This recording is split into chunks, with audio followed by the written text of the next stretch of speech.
ఈ మధ్యనే మనోళ్ళు లిథియం యురేనియం నిల్వలు కనిపెట్టారు అని సంతోషించే లోపే బంపర్ ఆఫర్గా ఇప్పుడు బంగారం నిల్వలు కూడా దొరికాయి. మన ఇండియా ఈ మధ్య కాలంలో పట్టిందల్లా బంగారంగానే మారింది.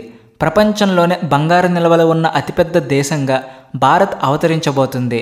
ప్రపంచంలోని అనేక దేశాలలో బంగారం నిక్షేపాలు కనిపిస్తాయి. అతిపెద్ద దేశాల్లో భారతదేశం కూడా ఒకటి. అయితే ఈసారి ప్రపంచంలోని అతిపెద్ద బంగారు నిల్వల్లో ఒకదానిని కనుగొనడంలో శాస్త్రవేత్తలు విజయం సాధించారు. ఇంతకు ముందే లిథియం యురేనియం నిల్వలను మన శాస్త్రవేత్తలు కనుక్కున్నారు. ఆ తర్వాత కొన్ని రోజులకు రాజస్థాన్లో బంగారంతో పాటు రాగి నిల్వలు కూడా దొరికాయి. ఇప్పటికే భారతదేశం లిథియం నిల్వలలో 3వ స్థానంలో ఉంది. ఆ తర్వాత ఎంతో అరుదైన యురేనియం నిల్వలు దొరికాయి. ఇప్పుడు మరింత అరుదైన ఒక మినరల్ను మనం కనుక్కున్నాము. ఇది ప్రపంచాన్ని సైతం ఆశ్చర్యపోయేలా చేసింది. కొన్ని గ్రాముల మినరల్ని పొందడం కూడా చాలా కష్టం. కానీ ఇప్పుడు భారతదేశంలో మాత్రం భారీ ఎత్తున ఆ ఖనిజం యొక్క నిల్వలు దొరికాయి. ఇంతకీ ఆ ఖనిజం ఏంటి? దానివల్ల ప్రయోజనం ఏంటి? అది మనకు ఎలా ఉపయోగపడుతుంది? ఇది మన భారతదేశ పేదరికాన్ని ఎలా నిర్మూలిస్తుంది?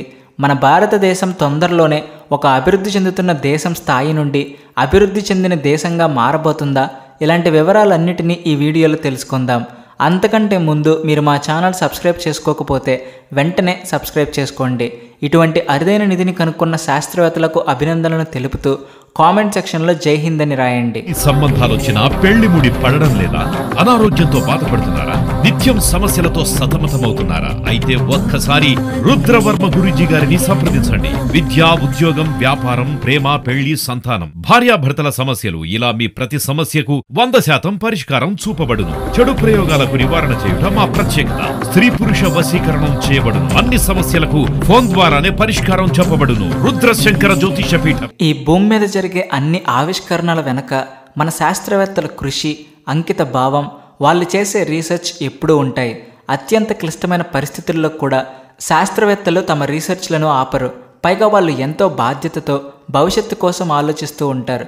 అందుకనే భారతదేశంలో ఉన్న శాస్త్రవేత్తలు ఇప్పటి వరకు ఎన్నో అద్భుతాలు చేశారు. అటువంటి శాస్త్రవేత్తల గొప్పతనాన్ని ప్రపంచానికి తెలియజేసే ఒక అద్భుతమైన స్టోరీ ఇది. ఈ వీడియో చివరిదాకా చూడడం మర్చిపోకండి. ఈ స్టోరీని మనం పంజాబ్లోని రూప్నగర్ జిల్లా నుండి మొదలు పెట్టాలి. ఎందుకంటే అక్కడే ఐఐటి రోపర్కి చెందిన శాస్త్రవేత్తలు చాలా కాలం నుండి సట్లెజ్ నది మీద ఎన్నో పరిశోధనలు చేస్తూ ఉన్నారు. వారి లక్ష్యం ఏంటంటే ఆ నది నీటి మట్టంలో ఎందుకు మార్పులు కలుగుతూ ఉన్నాయి, నది ఒడ్డు ఎందుకు కోతలకు గురి అవుతూ ఉందో తెలుసుకోవాలి అని, సమస్యలను లోతుగా అర్థం చేసుకోవాలి అని రీసెర్చ్ చేస్తూ ఉన్నారు. అయితే ఈ రీసెర్చ్లో భాగంగా శాస్త్రవేత్తలకు సట్లెజ్ నది దగ్గర ఒక అరుదైన ఖనిజం దొరికింది.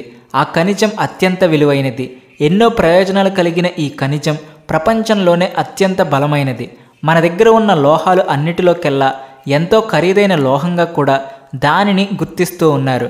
ఈ లోహం పేరే టాంటాలియం. దీనికి గ్రీకు పురాణాలలో ఒక వ్యక్తి అయిన టాంటాలస్ పేరు పెట్టారు. ఇది ప్రపంచంలోనే అత్యంత దృఢంగా ఉండే ఖనిజం. ఈ లోహం -150 డిగ్రీల వరకు ఉన్న చలిని తట్టుకుంటుంది. 3020 డిగ్రీల సెల్సియస్ వేడిని కూడా తట్టుకోగలదు. ఇది ఎంత దృఢంగా ఉంటుంది అంటే దీనికి తుప్పు పట్టదు. నీటిలో ఎంత కాలం ఉన్నా సరే ఈ ఖనిజం పాడవ్వదు. అందుకనే ఎక్కువగా ఎలక్ట్రానిక్ పరికరాలలో దీనిని ఉపయోగిస్తూ ఉంటారు. ఈ ఖనిజంతో తయారు చేయబడిన కెపాసిటర్లు శక్తిని నిల్వ చేయడంలో ఎంతో ఉత్తమమైనవి. భవిష్యత్తులో అనేక కొత్త టెక్నాలజీలలో కూడా దీనిని ఉపయోగిస్తారు. వీటిని పెద్ద ఎత్తున ఉపయోగించడంతో పాటు రక్షణ పారిశ్రామిక రంగాలలో కూడా ఇవి కీలకంగా మారనున్నాయి. టాంటలంను 1802లో స్వీడన్లోని ఎక్టర్బీ నుంచి పొందిన ఖనిజాలలో ఆండర్స్ గూస్టాఫ్ ఏకెన్బర్గ్ అనే స్వీడిష్ రసాయన శాస్త్రవేత్త కనుగొన్నారు. మిసైల్స్తో పాటు న్యూక్లియర్ పవర్ ప్లాంట్స్, ఏరోస్పేస్ పరికరాలలో కూడా దీనిని ఉపయోగించబోతున్నారు. అంతేకాకుండా కెమికల్ ఫ్యాక్టరీలలో కూడా ఈ టాంటలం వాడతారు. ఎందుకంటే తీవ్రమైన ఉష్ణోగ్రతలను, ఎంతో కష్టమైన కెమికల్ వాతావరణం కూడా తట్టుకోగలిగిన కెపాసిటీ కేవలం ఈ ఖనిజానికి మాత్రమే ఉంది. దాంతోపాటుగా ఇది మన మానవ శరీరంలో ఉన్న ద్రవాలతో, సెల్స్తో రియాక్ట్ అవ్వదు. ఎవరికైనా ఎముక విరిగితే దానిని శరీరంలోకి దింపి రాడ్గా ఉపయోగిస్తారు. దాంతో సర్జరీలలో ఆర్టిఫిషియల్ జాయింట్స్గా వీటిని ఉపయోగించడం వీలు పడుతుంది. టాంటలం ఎలక్ట్రానిక్ రంగంలో విరివిరిగా ఉపయోగిస్తారు. టాంటలంతో తయారు చేసిన కెపాసిటర్లు ఇతర కెపాసిటర్ల కంటే ఎక్కువ మన్నికగా ఉంటాయి. చిన్న పరిణామాలలో ఎక్కువ విద్యుత్తును నిల్వ చేయగలవు. ఇది స్మార్ట్ ఫోన్లు, ల్యాప్టాప్లు, డిజిటల్ కెమెరాల వంటి పోర్టబుల్ ఎలక్ట్రానిక్ పరికరాలలో ఉపయోగిస్తారు. ఈ ఖనిజం సురక్షితమైనది మాత్రమే కాదు, ఇది చాలా తేలికైనది, పైగా ఎక్కువ కాలం పాటు మన్నిక ఉంటుంది.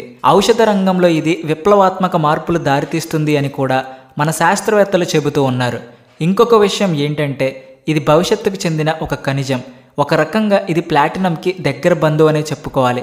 ఎందుకంటే ప్లాటినంకి ఉన్న లక్షణాలు దీనికి కూడా ఉన్నాయి. ఇక రాజస్థాన్లోని సట్లజ్ నది దగ్గర ఈ లోహం నిల్వలు భారీ స్థాయిలో ఉండడం మన భారతదేశానికి ఒక సువర్ణ అవకాశం.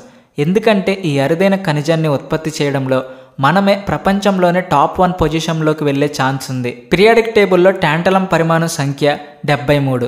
ప్రపంచవ్యాప్తంగా కూడా ఇది అత్యంత అరుదైన లోహం. చైనాలో ఈ మధ్యనే ఈ లోహపు నిల్వలు కనుక్కున్నారు. ఇప్పుడు మన భారతదేశంలో కూడా ఈ లోహం దొరకడం నిజంగా విశేషమని చెప్పుకోవాలి. రాజస్థాన్లో ఉన్న రోపర్ ఇన్స్టిట్యూట్లో assistant professor doctor Rashmi Sebastian లీడర్షిప్లో కొంతమంది ఇంజనీరింగ్ స్టూడెంట్స్తో పాటు ఉన్న ఒక టీం ఈ లోహాన్ని కనుక్కుంది.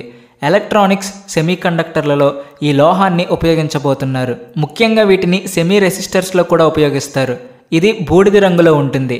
ఇది బరువైనది, చాలా గట్టిది. ప్రస్తుతం వాడుకలో ఉన్న అత్యంత తుప్పు నిరోధక లోహాలలో ఒకటి. ఇది అధిక తుప్పు నిరోధకతను కలిగి ఉంటుంది.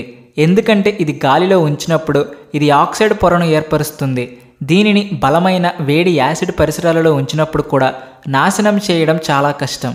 ఈ లోహాన్ని మనం కనుక్కోవడం వల్ల మన ఆర్థిక వ్యవస్థకు కూడా ఎంతో లాభం కలుగుతుంది. మన శాస్త్రవేత్తలు కష్టపడి పనిచేయడంతో పాటు తెలివితేటలు మెండుగా ఉన్నవారు. మన భారతదేశంలో ఖనిజాలకు కొదవలేదు. ఒకప్పుడు బంగారు పక్షిగా పిలువబడే మన భారతదేశంలో సహజ వనరుల సంపద ఎంతో గొప్పగా ఉంది. అయితే ఈ న్యాచురల్ రిసోర్సెస్లను గుర్తించే సామర్థ్యం కూడా మన భారతదేశానికి ఉంది అని రీసెంట్ డిస్కవరీ ప్రపంచానికి చాటి చెప్పింది. ఇప్పుడు ప్రపంచ దృష్టి మొత్తం మన ఇండియా మీద, మన ఇండియన్ సైంటిస్టుల మీదే ఉంది. ఈ ఖనిజం ఇప్పుడు మనం ఎలా ఉపయోగించబోతున్నామో, దీనిని ఎంత పరిమాణంలో కనుక్కున్నాము అనేవి ఇంకా డీటెయిల్డ్గా మనకు తెలియదు. పబ్లిక్గా దీని వివరాలు మన ఇండియన్ గవర్నమెంట్ పబ్లిష్ చేసిన తర్వాత మాత్రమే మనకు భారతదేశపు భవిష్యత్తు స్పష్టంగా తెలుస్తుంది.